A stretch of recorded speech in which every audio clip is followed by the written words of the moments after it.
igiliit ni Lechon, dapat ipakita ng Pangulo na siya ay kumilos at hindi lamang sa salita. Asa ka pa? Dok! Magsabi ka nga.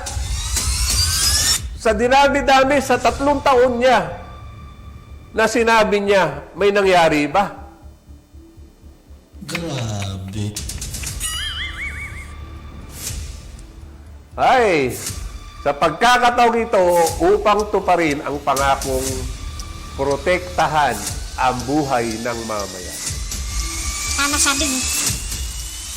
Asa ka pa?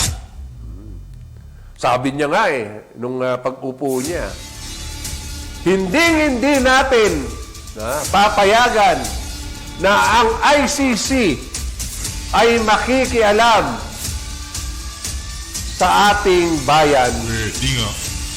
dahil hindi na tayo membro ng ICC. So wala silang karapatan at makakaasa kayo sa administrasyon kung ito, hindi ako makikipagtulungan sa ICC.